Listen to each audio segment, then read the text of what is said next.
Hoy abordaremos un tema que ha marcado la historia contemporánea de la humanidad: el petróleo. Considerado por muchos como el oro negro, es la fuente energética que ha impulsado el desarrollo industrial, tecnológico y económico de las naciones durante más de un siglo. Alrededor de él se han construido grandes fortunas, se han definido políticas internacionales, se han librado conflictos y se han rediseñado fronteras geopolíticas. El petróleo sigue siendo uno de los recursos más codiciados del planeta. Es energía, economía, poder y soberanía. Por ello, comprender su historia, su presente y su futuro es fundamental para entender gran parte de lo que ocurre actualmente en el mundo.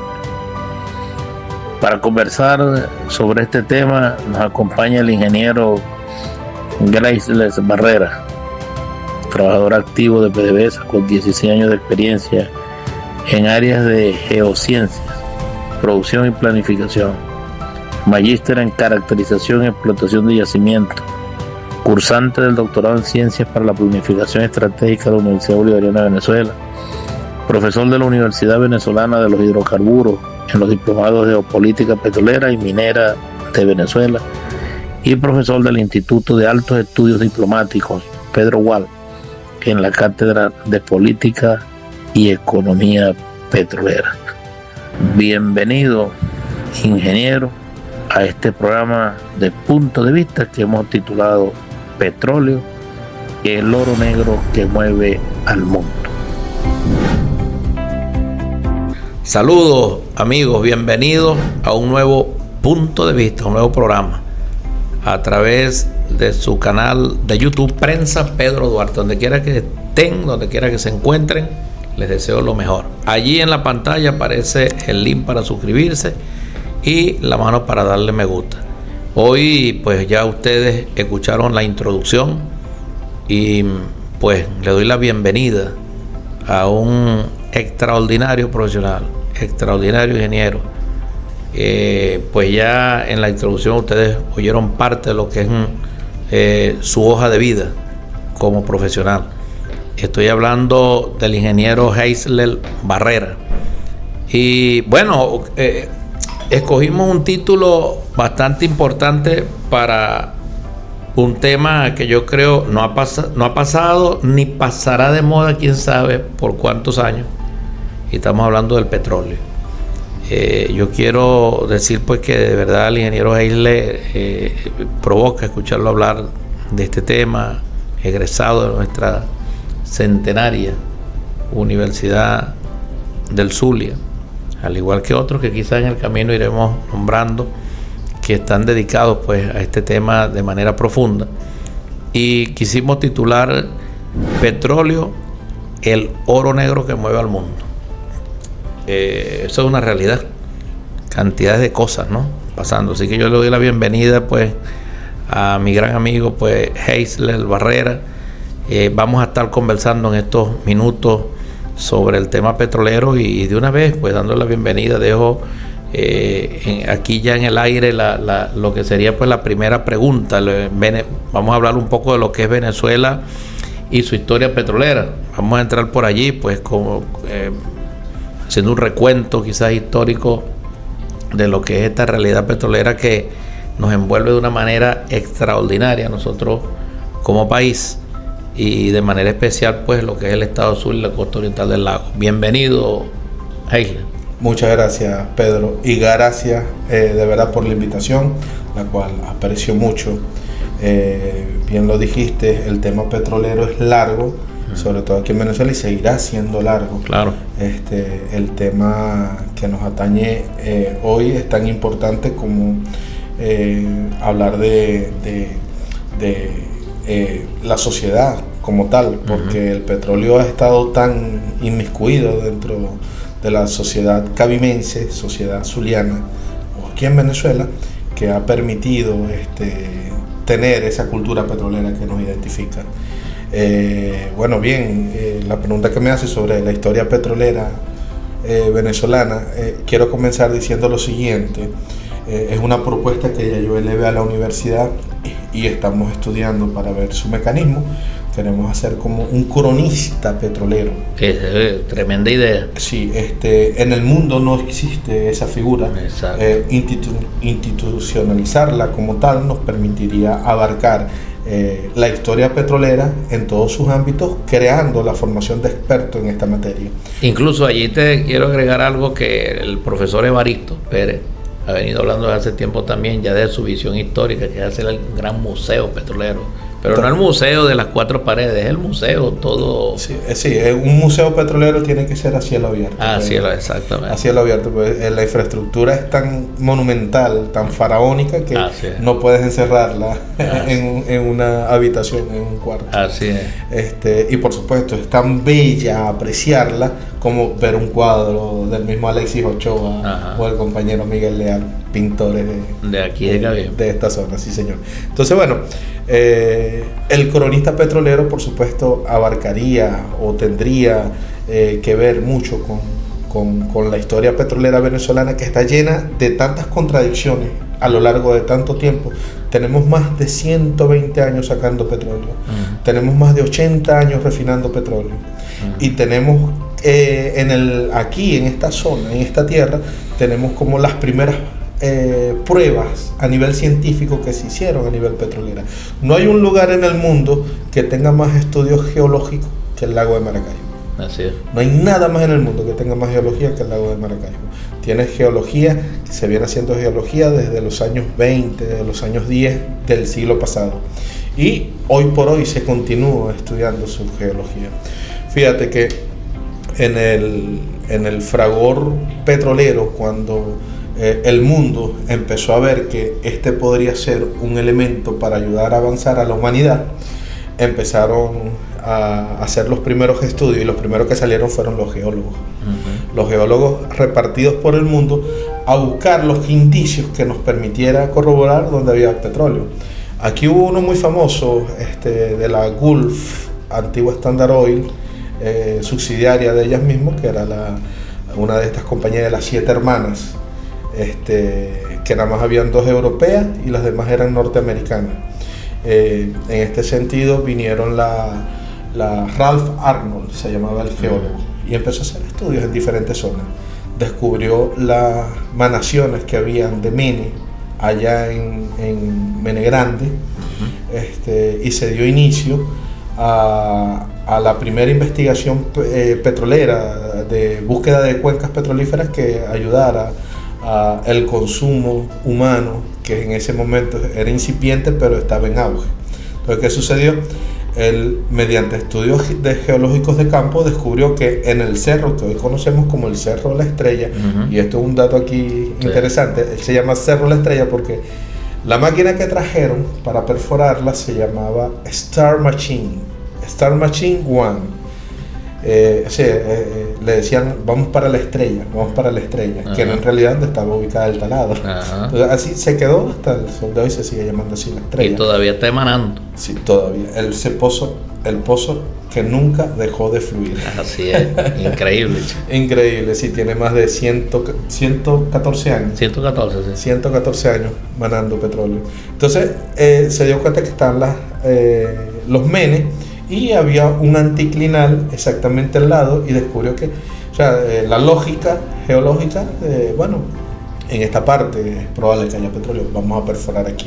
Por eso se eligió ese sitio, por geología de campo, no fue un sitio al azar, tuvo su estudio previo, y comenzaron las perforaciones. Entonces, el 31 de julio del año de 1914 llega el Sumaque 1. El primer pozo productor. Habían hecho otras pruebas que no habían sido satisfactorias, pero se dieron cuenta de que en esa zona tenían la oportunidad de poder producir. Bueno, y de esa manera se comenzaron a hacer investigaciones y geología de campo de la misma manera. Entonces la laguna de Huánuco, que está en Oriente, toda esa zona de Mene Grande, empezaron a extenderse y a hacer perforaciones similares en formaciones iguales, hasta que llegaron a Cabima. En Cabima hubo varios intentos previos al Barroso 2, que es el famoso pozo del Reventón. El Reventón. Sí, llegamos unos años antes, eso fue en 1922. Para ese pozo se empezó a perforar en 1918. pero como no había la logística suficiente, tuvo muchos paros. Entonces paraban, después pasaban los meses, volvían a continuar.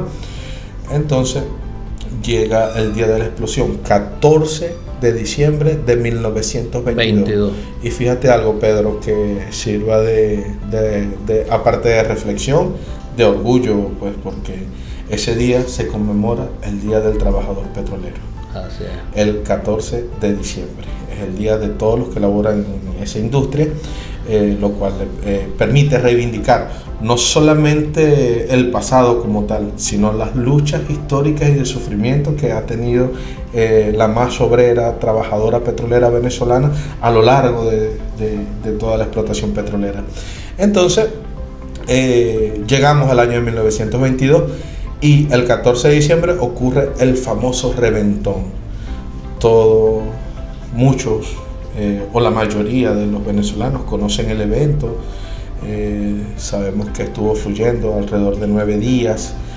Sabemos que fue ahí los que son de Cabimas más que todo, ahí en la zona de Santa Clara, que ahí está el monumento. Parroquia La Rosa. Parroquia La Rosa, exactamente, y que estuvo perdida por muchos años, que fue encontrado por el geólogo Orlando Méndez. Exactamente. Fue el que lo encontró en los años 80 y ahí se hizo un acto conmemorativo en esa época. Bueno, y hasta el sol de hoy lo hemos tenido identificado.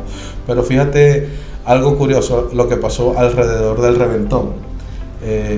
Hechos históricos que contrastan con lo que nosotros conocemos como la historia per se de la explotación petrolera. Entre eso es que años antes, y yo creo que tiene que ver más con la cultura popular de la idiosincrasia cabimera, llegó una pitonisa, se llamaba María Acosta.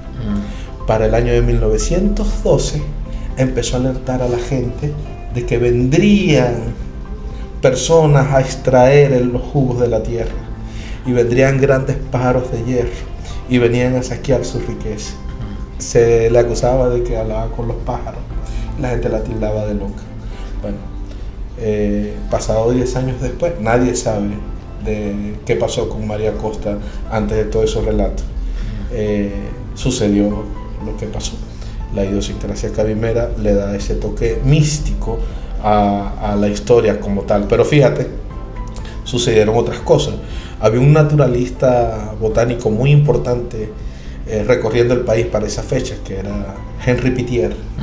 Él estaba en Maracaibo en el momento que le avisan que había explotado el Barroso, que había reventado, y él se vino para estas tierras. Y a lo que llega al muelle, desde el muelle se veía el chorro. Esto es increíble, hay que ir hasta allá. Documentó, escribió y dijo mucho sobre el Barroso. ¿Cuántos barriles diarios fueron? 100.000 barriles diarios. Por 9-10 días. Sí, o sea, 1 millón de barriles. 1 millón de barriles. 1 millón de barriles prácticamente. Tanto así, ingeniero, que incluso cuando se construyó, que en paz descanse mi amigo Víctor Peroz, arquitecto, pues quien diseñó y estuvo en la construcción de lo que es ahorita la Plaza del Barroso, manifiesta que el nivel freático todavía era un problema por la cantidad de petróleo que hay ahí abajo. Que había, exactamente, sí, eso incluso tuvieron que hacer barreras de contención, porque fíjate lo retirada que está del lago, estaba a punto de llegar al lago, tuvieron que hacer unas pequeñas barreras de contención y empezarlo a recoger artesanalmente. Pero hay otro dato curioso que sucedió en esa fecha, Pedro. El capataz de la zona no quería que la gente se acercara, pero la idiosincrasia religiosa del cabimero les dijo: mira, esto se arregla con el Santo Negro, esto se arregla con San Benito, tenemos que traer a San Benito para acá. A pesar de la insistencia de los pobladores, no querían dejar entrar a los chimangueles. Entonces sucedió que, bueno, está bien, autorizaron, dieron permiso, y alrededor del pozo, el 23 de diciembre, empezó a cantar la gente, a bailar, a tocar tambor, a homenajear al Santo Negro. Y bueno, sucedió lo impensable. En ese momento que está sucediendo eso, el chorro cesó. El pozo se dio. El pozo cesó. Sí, cesó. Bueno, los geólogos de la época dicen que fue que se derrumbó, una piedra obstruyó el flujo. Pero la idiosincrasia cabimera dice otra cosa. Bueno, se unieron las dos cosas allí. Se unieron las dos cosas, indudablemente, pero eso hace que... Entra allí la encíclica famosa del Papa Juan Pablo II de Fe y Razón. Eso que estás hablando ahorita, sí, no coincidió, lo que fuera, pero bueno, sucedió. Pasó de esa manera. Así y la gente estaba tan feliz que 3 días después organizaron una gran fiesta con el Santo Negro. Así es. Y nace la celebración de San Benito aquí en Cabima. Mucho tiene que ver con el petróleo. Pero bastante. Bastante. Pues tú te montas en una embarcación petrolera y siempre vas a ver la imagen de San Benito entre sus trabajadores. Sí, como México, la Guadalupana, una cuestión impresionante. O sea, de hecho, yo siempre recuerdo a la profesora María de Key, porque yo la cuido donde esté. Saludo a la profesora, a toda su familia. Y ella dice que nosotros no podemos separar la historia petrolera prácticamente de nada. No, de nada, está en todo. Y nosotros menos, hermano. Está en todo, sí, señor. Yo siempre le digo a mis alumnos que Cabima es una cuadrícula petrolera. Todas sus calles, todas sus avenidas es una cuadrícula petrolera. Fíjate, ¿no? La F, la G, la H, nomenclatura la J, la K, petrolera, R5, R1. No solamente eso, la 31, 32, 33, 34, la 41, 42, 43, 44. Entonces, para ubicar en el plano cartesiano algún lugar que tuviera que ver con un pozo, no, ese está en F31. Así es. Entonces, bueno, ya el operador se ubicaba, ya sé dónde está ese pozo. Así es. Y llegaba hasta la locación y podía atender todo. Y seguimos, y aquí tenemos el Gasplan. Tenemos el Gasplan, incluso la Catalina. Tenemos tantos sectores que le dieron forma y nombre a lo que es. Profe, fíjese, ¿no? En la introducción del programa, y la voy a resaltar aquí, hicimos mención de lo que es su hoja de vida, su currículum, ¿no? Parte, porque si lo leemos todo, bueno, y dentro de eso incluso también usted da clase pues a lo que es nada más y nada menos que la Escuela de Altos Estudios Diplomáticos Internacionales, etcétera, y todo en materia petrolera. Es imposible que un diplomático, y sobre todo el marco de una diplomacia de paz, pues no conozca materia petrolera. Yo creo que ese es el principal tema a nivel mundial.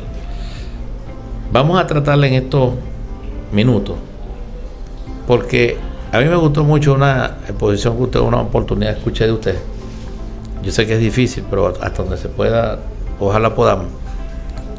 Nosotros hablamos en aquel momento de 6 momentos, valga la redundancia, lo de momentos, con respecto al tema petrolero. 6 momentos, ¿no? Porque aquí estamos hablando de una historia muy hermosa, incluso hasta poética, religiosa. No, esto es como para que amanezcamos, ¿no? Y a nosotros que nos gusta hablar más todavía. Así es.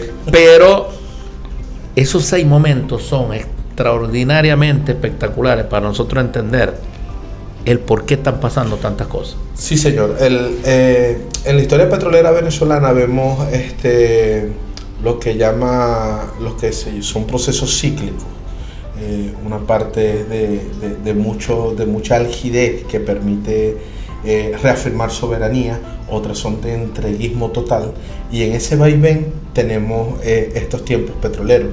Comenzamos con una era concesionaria, que por cierto, Pedro, comenzó bajo una concesión criollita, con personal venezolano, con técnicos venezolanos y con empresarios venezolanos, y atendían la cadena de valor completa del mercado hidrocarburo. ¿Cuál es la cadena de valor? Exploración, extracción, comercialización y refinación. Estamos hablando de la Petrólea del Táchira en el año 1876. Previo a que sucediera todo eso, empezaron las primeras concesiones, se entregó en 1878 y trabajó hasta los años de 1920 y fue derogada, fue quitada, fue eliminada por el gobierno de Juan Vicente Gómez. En esa época. Esta concesión vio las cañoneras europeas con Cipriano Castro, cuando la planta insolente del extranjero profanó el sagrado suelo de la patria.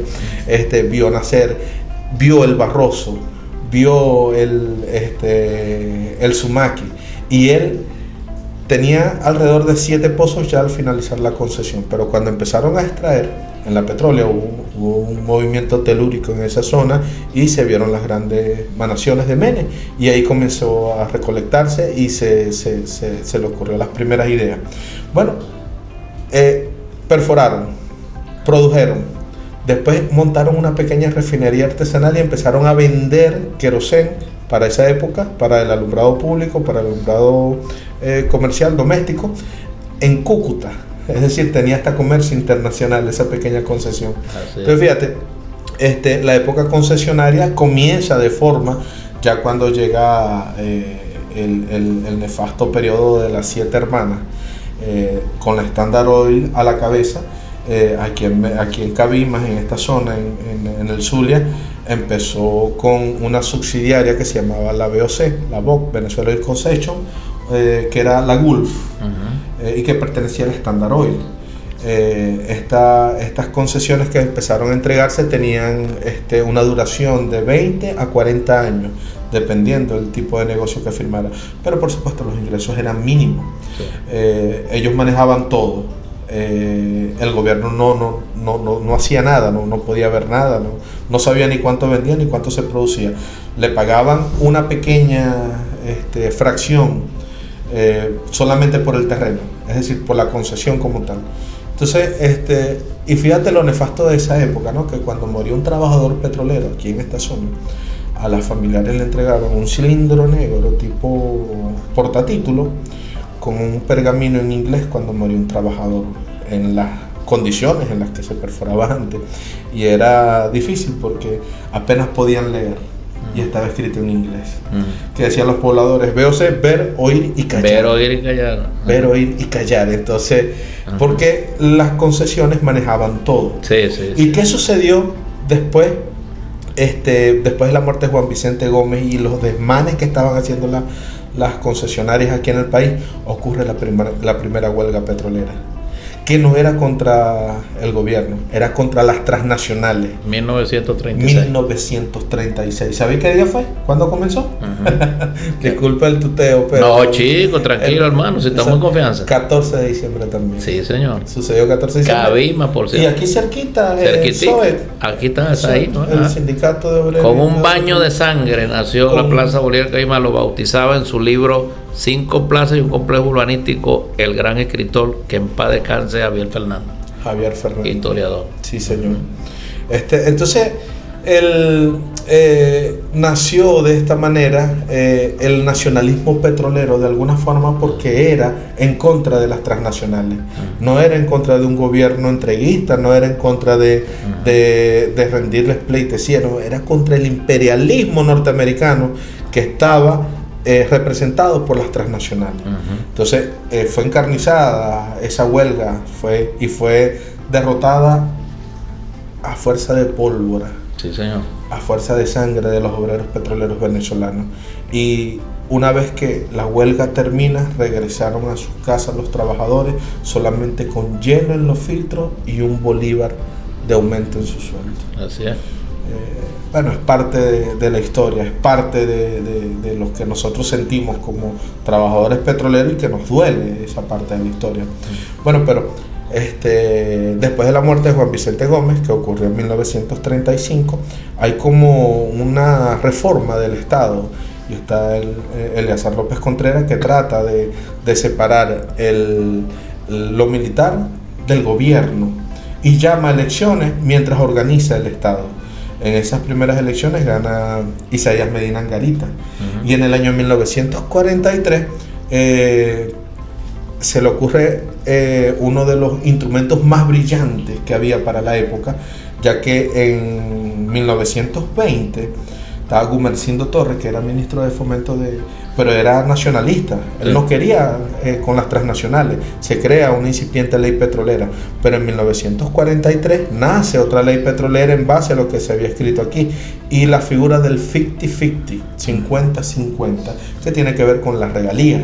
Ahí comienza una etapa de la lucha por la soberanía mediante la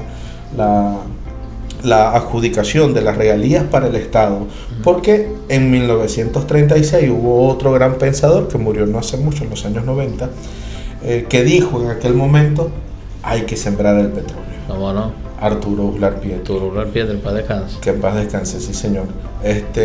Hay que sembrar el petróleo. ¿Y de qué manera podemos sembrar el petróleo? Un plan genial, brillante, de todas sus aristas, que llevó a cabo el comandante Chávez, que consistió en darle la oportunidad al pueblo a salir de la pobreza.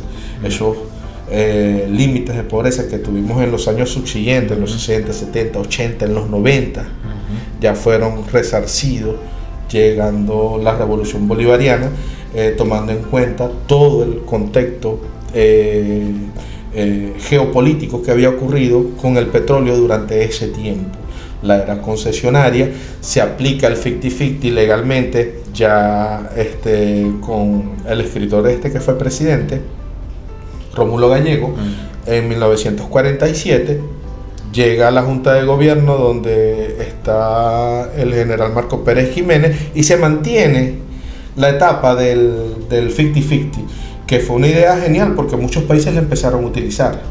Esa figura del 50-50, bueno, vamos a regalías, pues las regalías, el excedente por la venta del petróleo, un 50% para la transnacional, un 50% para el Estado. Se manejó de esa manera, pero el nacionalismo petrolero siguió creciendo y Venezuela, bajo la figura de Juan Pablo Pérez Alfonso, crea la OPEP, mecanismo de defensa de los precios del petróleo, diseñado, ideado, pensado por venezolanos, en este caso en la figura de Juan Pablo Pérez Alfonso. Sí, señor. Entonces nace otra etapa de nacionalismo petrolero. Y bueno, a raíz de eso empezó lo que es la defensa del hidrocarburo a través de estos mecanismos internacionales, sobre todo de los países que eran productores de materia prima. Llegamos a la época de los 60, ¿verdad? 60, 70, entrada a los 70, el mundo estaba convulsionando porque el petróleo era la principal fuente de energía que existía y quien tuviera el petróleo iba a dominar el mundo. Claro, por supuesto. Y rápidamente los países que eran tenedores de esta materia prima empezaron a nacionalizar sus industrias. En el 73, en el 74, Argelia, Irak, Irán, Kuwait, incluso Irán antes de la revolución islámica, estaba Mossadegh, que también fue un nacionalista dentro de la industria petrolera y llevó a cabo grandes programas que tenían que ver con la nacionalización del recurso. Entonces sucede, el mundo empieza a convulsionarse, el mundo entero se da cuenta de que los países están siendo soberanos en las decisiones que competía en materia energética, y esto no le gustó a las potencias extranjeras. ¿Y qué sucede? Bueno, el punto de quiebre fue cuando sucede la guerra del Ramadán, conocida en Occidente como la guerra del Yom Kippur. Entonces, después de esto, cuando Israel ataca, se adueña de los altos del Golán, se adueña de una parte de Egipto, derrota los 7 países que tiene alrededor, ahí comienza el embargo árabe a utilizar el petróleo como arma geopolítica. Hubo inflación, escasez, falta de combustible en Estados Unidos por el embargo que se produjo por los conflictos que sucedían en esta zona, y se dieron cuenta de que el petróleo era un arma geopolítica importante. Y durísimo. ¿Y qué sucedió aquí? Bueno, nos dimos cuenta de eso y bueno, vamos a apurar la nacionalización, pero eso también es muy subjetivo, Pedro, y te explico por qué. Porque las concesiones que se entregaron en el 43, que tenían que morir en el 83, ahí tenían que adecuarse a la ley de reversión que ya se había ajustado en 1973 bajo el primer gobierno de Rafael Caldera. La ley de reversión a las instalaciones afectas a reversión de la industria petrolera. Entonces Carlos Andrés Pérez aprovechó la ocasión, adelantar todo y nacionalizar. Pero ¿qué sucedió en esa nacionalización? Y viene el segundo tiempo petrolero. ¿Qué sucedió en esa nacionalización, Pedro? Fíjate, nosotros tuvimos que indemnizar por haber hecho ese acto de innecesario. Sí, y totalmente innecesario. Fueron para la época $5.000 millones. Pedro. Por no haber esperado. Por no haber esperado 5 años que faltaba para vencerse las concesiones. $5.000 millones. Eso es una cifra astronómica para la época. Eso era demasiado. Fíjate que antes del embargo petrolero, el barril de petróleo costaba $2.3 por barril. $2.3. Después, cuando se dieron cuenta de que el petróleo era un arma geopolítica fuerte, el petróleo pasó a costar entre 3 y $14. Y Venezuela aprovechó el boom petrolero como para ratificar su nacionalismo, pues, y no nacionalizó el petróleo como tal. Ya el petróleo se había nacionalizado en 1943 con esa ley de hidrocarburos. Los yacimientos ya eran de la nación, ya pertenecían al Estado. Lo que se nacionalizó fue la industria petrolera. Y a través de ella vinieron unos acuerdos, como dice el profesor Carlos Mendoza Potela. Él dice que lo único que hicieron fue cambiarse de franela. Se quitaron una franela de Shell, una franela de ConocoPhillips, de Exxon, y se colocaron la franela de Corpoven, Maraven, Beneven. Es decir, se mantenía la misma estructura corporativa de la casa matriz, pero con un nombre más criollito, más nacionalizado. Y por supuesto, ahí empezó a nacer lo que se conoce en el argot de la administración de los hidrocarburos como el poder petrolero, nefasto instrumento para enquistar las cúpulas corporativas del capitalismo dentro de los centros de poder económico, que en este caso era el petróleo. Entonces, a través de eso comenzó una etapa fuerte de tira y encoge en lo que era la nacionalización como tal. Tuvo sus eventos bastante interesantes.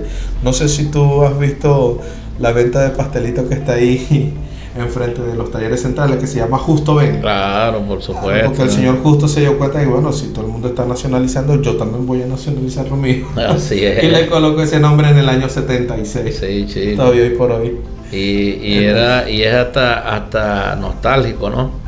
El ver el recordar cómo se movía, todo lo que se movía alrededor de allí, de que el señor Justo, y así como él allá a nivel de Ciudad Ojeda, etcétera, todo lo que estaba cerca, y bueno, producto de toda esta historia que estás planteando, ¿no? Exacto. Bueno, aquí pongo yo mis cosas también, yo también nacionalizo. Yo también nacionalizo lo mío. Entonces, bueno, pero con el tiempo hubo sus críticos que reafirmaron que en verdad fue una nacionalización incompleta. Sí, el comandante Chávez acuñó el término la nacionalización Chucuto.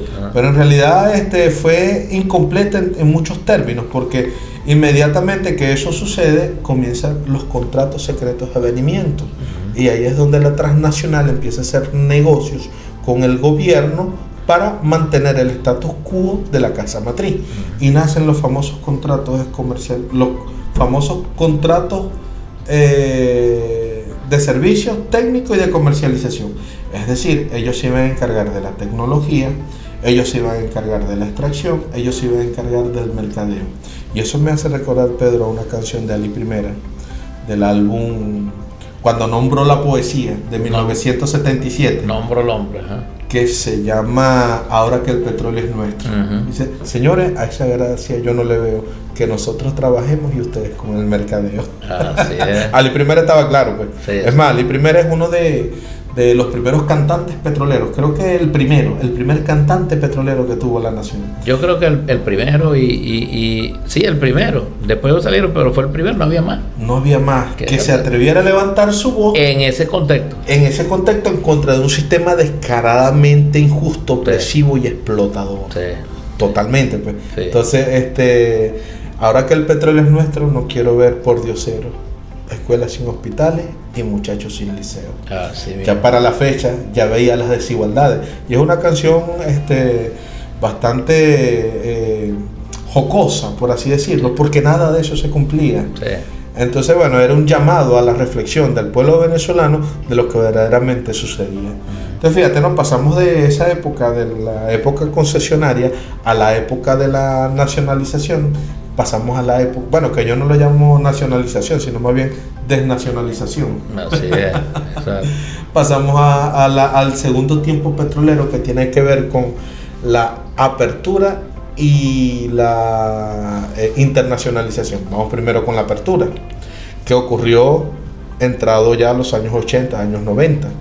La apertura petrolera se conoció de esa manera porque era como para darle un empuje a la industria petrolera mediante la creación de la ley de 1976 y su artículo 5, que dejaba abierta esa puertecita donde podía hacerse negocio extraordinario con empresas privadas. Sí. Esa puertecita que dejó el artículo 5 de la ley del 76 hizo lo más nefasto y pernicioso que pudo ocurrir dentro de la industria petrolera. No, bárbaro, eso fue bárbaro. Sí, ¿qué te explico? Ahí comenzaron los outsourcing, los convenios operativos, las asociaciones estratégicas. Sí. Fíjate que se creó un producto para esa fecha que se conocía como orimulsión. Ajá.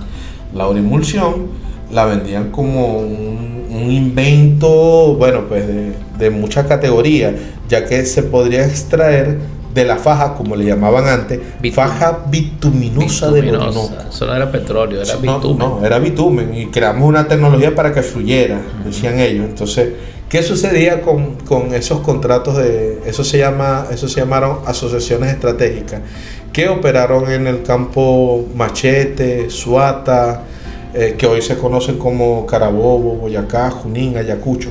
Entonces, esas asociaciones estratégicas que crearon este producto, que lo vendieron como la mejor super tecnología del mundo, en realidad era un saqueo descarado a la nación, Pedro, claro, porque chico, empezaron a vender el petróleo, como no era petróleo sino bitumen, lo comenzaron a vender por tonelada métrica. Sí, no. Es decir, a precio de carbón. Sí.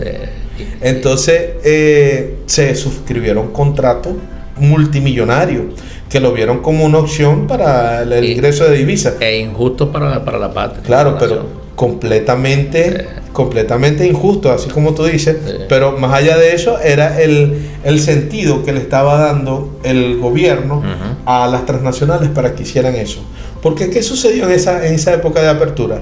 Hubo un desmembramiento del Ministerio de Energía y Minas. Es decir, desmantelaron internamente al punto que las políticas públicas y las políticas contraloras que tenían que ver en materia energética las dictaba PDVSA. Las dictaba PDVSA desde su cúpula. Sí. Es decir, ya no le preguntaba nada al ministerio ni le decía nada al gobierno central. Sencillamente hacía lo que ellos quisieran. Un Estado dentro del Estado. Así se le conoció, y eso es lo que yo llamo poder petrolero. Así es. Claro. Ese poder petrolero creó un Estado dentro del Estado, que es una expresión que siempre hemos venido escuchando, Pedro.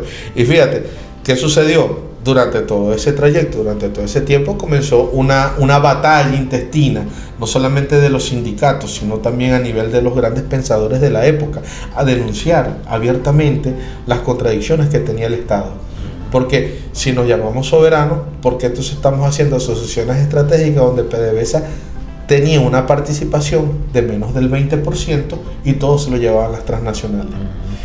¿Por qué le llamamos convenios operativos que solamente iban a operar campos maduros y estaban operando en el sur del lago donde habían campos vírgenes? Entonces estaban entregando la soberanía. Sí, claro. Y aparte de eso, desmembrando el ministerio, ya no sabíamos cuánto exportábamos. Entonces, si tú ves las curvas de esa época, ves el costo operativo para 1976-77 eran 17% del valor real del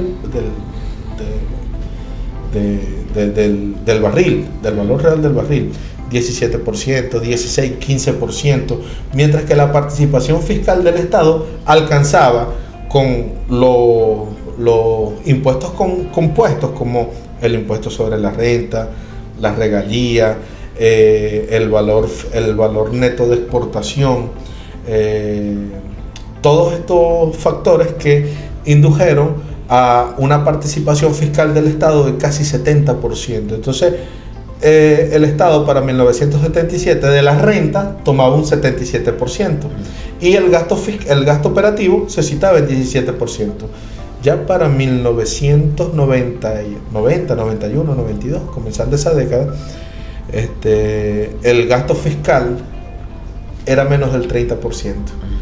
Y el gasto operativo por barril, el costo por barril, se elevaba casi al 60%. Entonces, las curvas se invirtieron. Pero eso es por sobreproducción, por sobrefacturación de costos, por artimañas de las transnacionales para poderse adueñar de nuestro hidrocarburo. Entonces, sucedió esa historia nefasta dentro de la industria petrolera que mucho se denunció. Y llegamos a la época de la internacionalización. La internacionalización se vendió como, PDVSA se está comparando con las grandes empresas petroleras en el mundo y va a producir igual que en el mundo, como si una empresa del Estado pudiera someterse a la lógica del capital. Por ahí todavía ahí andan algunos diciendo que en los años 90 PDVSA era la primera, la segunda, la tercera, no sé qué puesto compañía, según la revista Forbes, según no sé qué cosa, como si una empresa del Estado pudiera someterse a eso, a la corporatividad, hacer una corporación industrial. No, se debe al Estado, se debe a políticas públicas. Y en eso es que se tiene que medir. Así es. Entonces, pero en realidad la internacionalización fue un instrumento para que el gobierno venezolano no viera lo que se hacía afuera.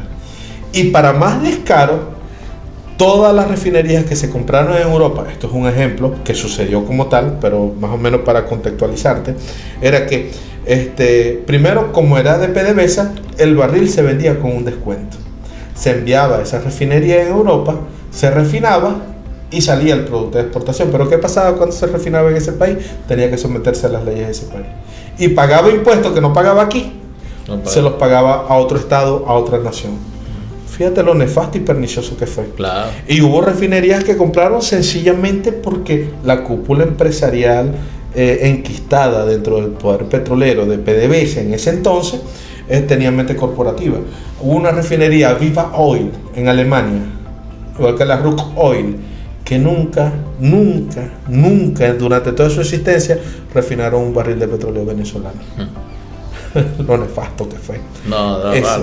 Ese periodo. Sí, bastante, Pedro. Entonces, llega ese momento de preguntas que nos hacemos, ¿no? Fíjate lo que ocurrió el 18 de febrero de 1983. Yo tenía 10 meses de nacido. No es que me acuerde, pero sí está plasmado en los libros de historia, el famoso Viernes Negro. Así es. En el gobierno de Luis Herrera Campos. Ajá, fíjate, ¿no? El discurso que uno lo ve mucho cuando revisas la historia, el discurso de apertura de Luis Herrera Campi, él decía: estoy recibiendo un país hipotecado. Sí. Me pregunto, ¿cómo en los años 80, con la internacionalización, sin sanciones, produciendo 3,5 millones de barriles, cómo un país puede estar hipotecado? ¿De qué manera llegamos a ese punto cuando se capturaba casi un 70% de la renta petrolera era para las arcas del Estado? ¿Cómo llegamos a endeudarnos? Pues fíjate lo nefasto que fue ese periodo, el poder que tenía y valga la redundancia, el poder petrolero, en detrimento de la población como tal. Y es que esto, por eso precisamente yo hablaba, pues nos queda un poquito tiempo allí, voy a hacerte una pregunta ahorita, todavía falta un momento de esta historia, ¿no?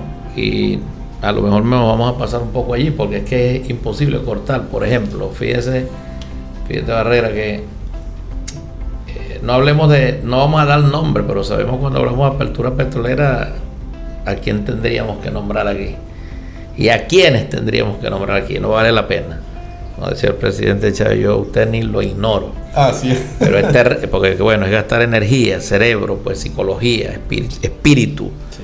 Pero es bárbaro todas estas cosas, chicos, y lo que estás planteando, pero sí es importante. Y porque es que decía nuestro padre Cantor Ali Primera, que el que no sabe dónde viene no sabe dónde va.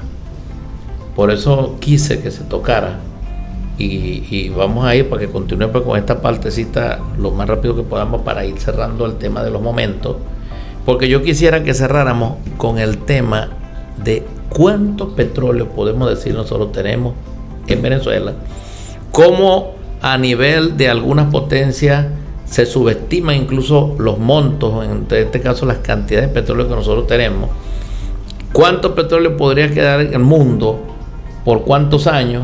Decía David Paravicino, Humberto Patelá, tienen muy buenas intervenciones en ese sentido, pero con esta barbaridad, esta vorágine que hay petrolera y estambre de petróleo, cuánto aquellos tiempos pudiesen reducirse. O sea, pero antes quiero terminar este momento para que entremos a eso, o sea, para que se entienda un poco lo que es Venezuela desde ese punto de vista. Exacto.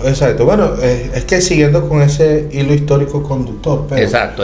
Nosotros pasamos los años 90 con unas líneas de pobreza altísimas, casi 70% de pobreza, una pobreza extrema del 24%, el desempleo se ubicaba en 60%, la inflación acumulada anual del año 1996 tenía el 103%, y no hubo aumento del sueldo mínimo en esa época, y no habían sanciones, no había crisis política, lo que había era crisis social. Esa era la única crisis que había, porque los gobiernos de turno empezaron a empoderarse dentro de su espacio junto con el poder petrolero para crear las familias de los grandes apellidos. Exactamente. Entonces, bueno, llegamos al año 2002 y ahí ocurre otro tiempo del poder petrolero. Fíjate hasta dónde llegó el poder petrolero, que hubo un paro patronal. Es decir, separaron los gerentes, separaron aunque usted no lo crea. Aunque usted no lo crea, porque estaban en contra y querían algo que ellos llaman meritocracia, y estaban en contra de las políticas del Estado por las 21 leyes habilitantes del comandante Chávez de la época, y el cambio de los presidentes y los ministros, que eso los imponía siempre PDVSA. Sí, claro. Pero llegó el comandante y mandó a parar. Entonces, bueno, ahí nace otro tiempo petrolero que se llama la plena soberanía petrolera. Ahí creamos una nueva ley de hidrocarburos en el año 2001, que fue lo que disgustó más a los gerentes, al poder petrolero enquistado de aquel entonces. Llegamos al 2021 y se crean proyectos hermosísimos. Entre esos está el Plan Siembra Petrolera, que construyó casas por doquier, que entregó hospitales por todas partes, que asfaltó Venezuela por todos lados, que se crearon líneas del metro de Caracas, que crearon los metrocables, que arregló las infraestructuras de todos los estados, de todos los municipios, y empezó a verse el crecimiento exponencial. Fíjate que para el año 2006 el índice Gini de prosperidad, que lo miden organismos como la CEPAL, la UNESCO, la ONU, Venezuela estaba en el primer lugar, era el país más feliz del mundo. Era el país con mayor crecimiento, era el de Venezuela, pero porque se estaba redistribuyendo esa renta petrolera, que a la final de eso se trata. La soberanía no es algo que se decreta. No, por supuesto. O sea, yo no voy a venir y decretar soberanía bajo un precepto, un concepto o algo que yo quiera, no. Es algo que se lucha. Claro. Y a veces las luchas encarnizadas son las que llevan a esa lucha de clases que hoy por hoy tenemos y que estamos viviendo, y que hay que estar claro durante este periodo. Entonces llegamos a la época el verdadero nacionalismo petrolero.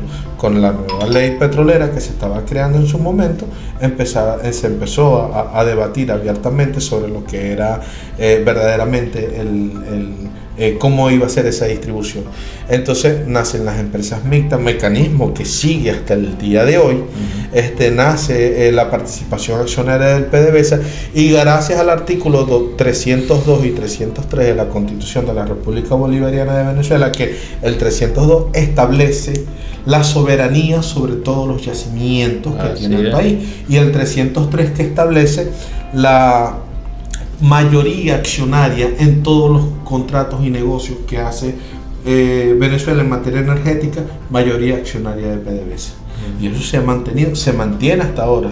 Todos los negocios que se han suscrito, aún después de lo nefasto que fue el 3 de enero, y que hoy por hoy, como venezolano, y debo admitirlo aquí, que me duele profundamente, porque murió mucha gente en esos ataques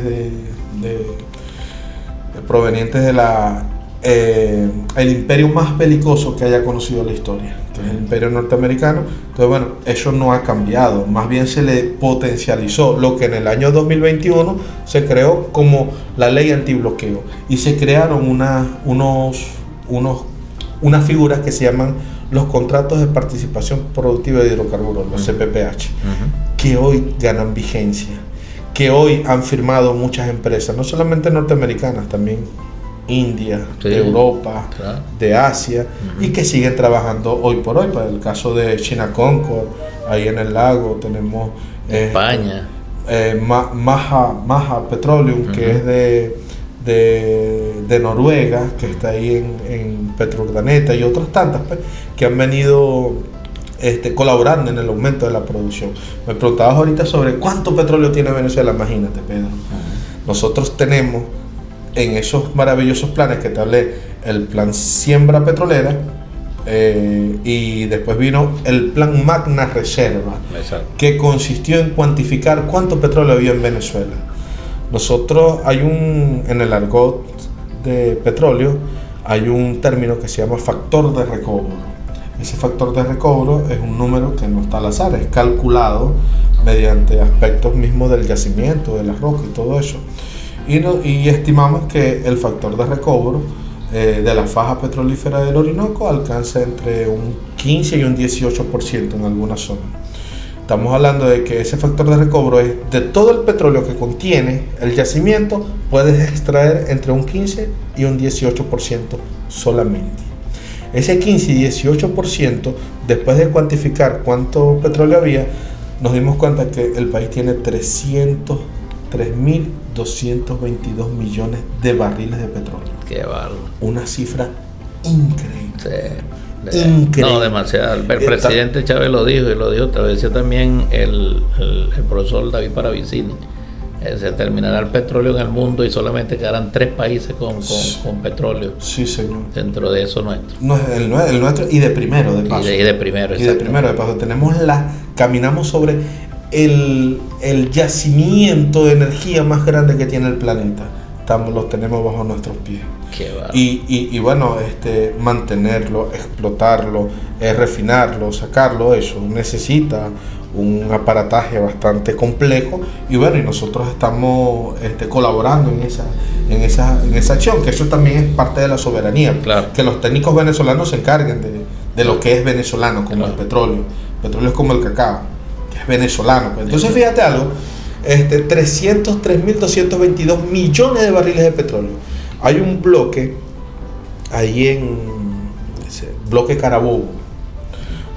Ese bloque Carabobo de POE, petróleo original en sitio sin el factor de recobro, tiene aproximadamente 500.000 millones de barriles.